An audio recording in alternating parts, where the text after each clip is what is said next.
Automation is often overlooked in the mixing process, and yet it's one of the elements that can easily separate the pros from the rest of the pack.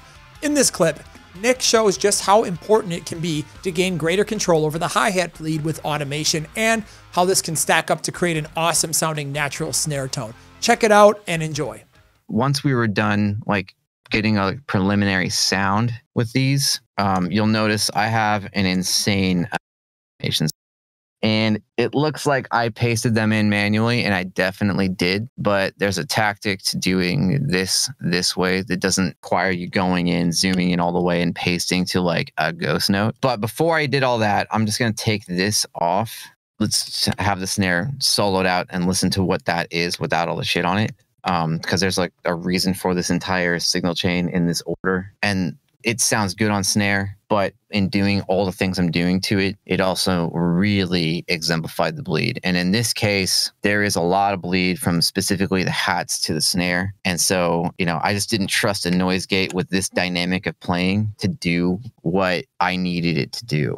We need every ghost note, and Matt can definitely hear when a ghost note is not exemplified. And you want that kind of detail in a band like this. So without the automations, without the plugins, this is where we're at with that one.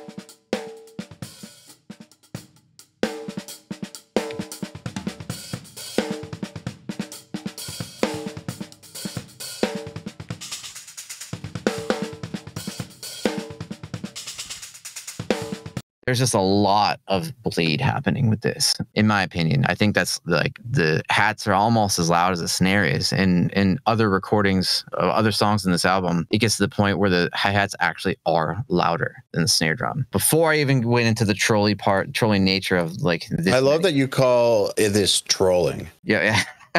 Yeah, that's like such a awesome way to look at hyper detail. Yeah, just trolling it. Yeah. It's hilarious. So much they don't even think that's like a that is funny. That's funny. Never heard that before. So good old McDSP. Like I know he updated the plugins to look cooler because maybe like he got some shit for it. And specifically in this case, you know, with snare, as you can hear, it's like it's still a little like it doesn't have the depth that I normally like. I like to add a fuckload of low end to these, and you're gonna see that in a second. But in this case, you know, it's kind of that same tactic of like the tube tech or saturation's a good way to get like a perceived loudness without actually turning something up. In this case, you know, I'm doing the modern one. So I don't actually want a lot of that tape squish. The vintage one's a little more of like compressed tape sound. I've got the tape running a little faster so I can maintain that top end detail. The release is fairly moderate, but the biggest thing for me for this one is the EQ that he's got built into this. There's a few of them. I used to really dig Swiss because it was a more exaggerated bump. Like as you get to hear, like that's pretty specific, especially as you turn it up, it's going to get more like of a peak going.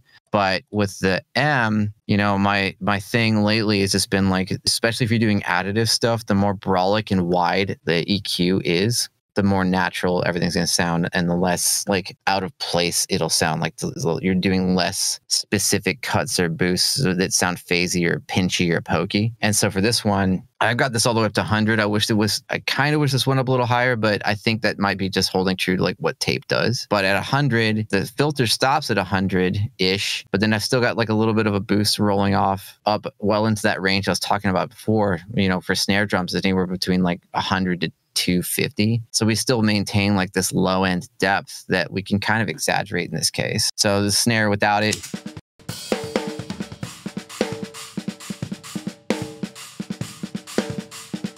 So right off the bat, it added warmth without sacrificing a whole lot of detail. It's more forward, and I'm not really hearing it like necessarily louder. It's just a little more here than it was back here. And then you can also exaggerate this too to kind of show you what I mean about like what I like, what it does.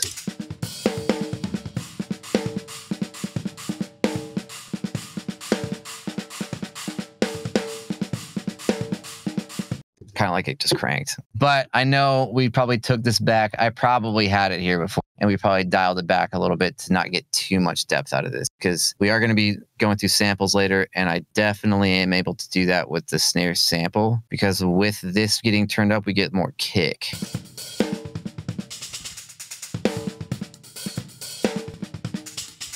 And And it's a thud that I would normally cut out in the kick in general too. So going OP with this is definitely going to make it so we get some frequencies in the kick that we're not going to eventually find myself being like, where the hell is that frequency in the kick? Like, why does it sound so boxy? And I wouldn't even realize it's coming from the snare drum the whole time.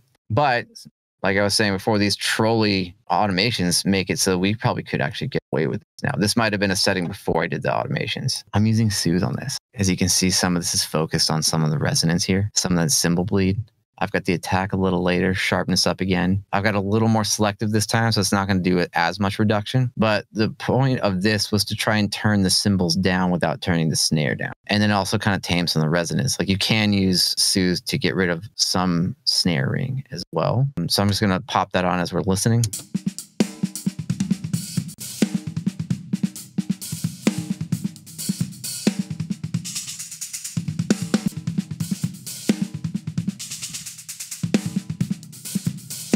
So now I have like that exaggerated wide bell, big brawlic boosting EQ without having too much in the regard of like that insane cymbal bleed we were hearing before. And as it is right now, this is sounding pretty good. But the next move I'm going to make, and I'll isolate these two so you can kind of hear what I was going for. But the next move I'm going to make is going to make it so we do need automations. But so here's that range.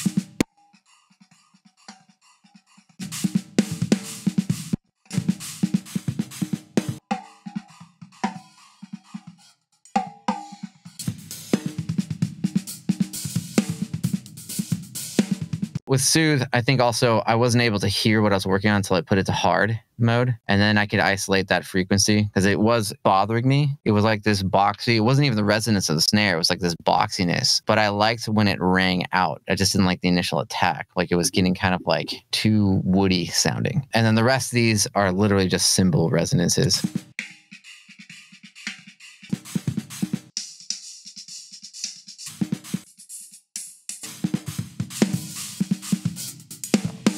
So without it,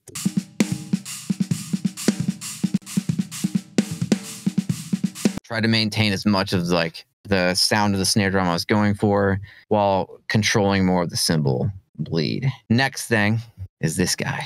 I would say this is probably where a lot of the aggression comes from. I think looking back, I kind of dig it without it. And maybe I would have chosen a different thing to do at the end, or if anything at all. But this does add, it's like an aggression or like a snap or a distortion to it. Like I'm really saturating the shit out of it with this. And I'm kissing red on this thing. I might even be doing more than kiss, to be honest. But from my experience in the past, I interned at the studio and they had a Trident 80B. And I've never heard a console get turned up so loud and saturate so beautifully. And Slate has, in the virtual channel, they have a Trident emulation. So I don't know what they did with this one, but they've really nailed it. And so adding this guy in kind of gives me that extra additive aggression, kind of brings me back to that, like the first internship I ever had where I heard someone use a Trident and I was blown away. And I've been trying to chase that initial reaction. And a lot of it's probably imaginary. And like I've done something completely different than what I've heard, but I've always wanted to get to that place where I was blown away by that distortion characteristic. So I'm going to do it without.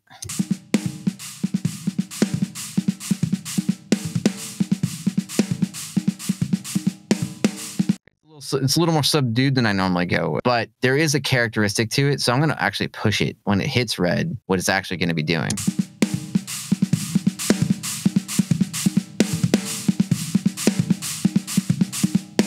Getting that crack without like an additional amount of like there's obviously volume, but I'm going to trim that back. But I'm getting a crack that I would not normally get from just EQing something in. It's like a distortion on top of it that's giving me like almost like a fake attack to the snare that we didn't have. I'm actually just going to leave that.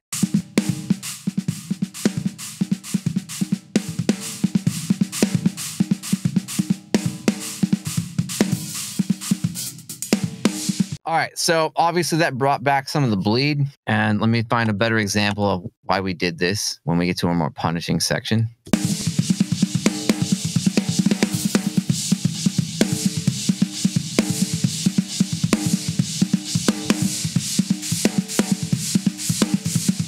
The cymbals are just like really loud. No, I mean, on top of the fact that there was already a lot of bleed, all these moves that I've made while it made the snare sound better also brought in a ton of that wash from the cymbals. So the next move I made is, they don't really have this in the regular version of Pro Tools. I'm paying extra for Ultimate just so I can have this trim automation. So what you're looking at right now is an automation that is not tied to what my volume settings are. So as you can see, as I play this, the automation on,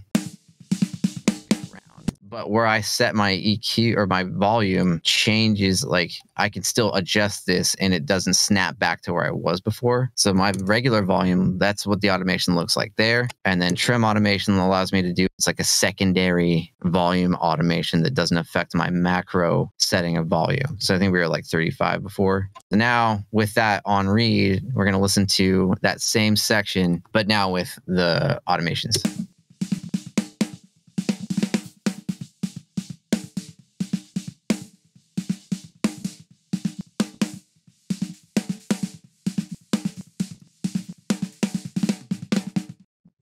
So the difference is here, I was able to exemplify a little more ghost notes without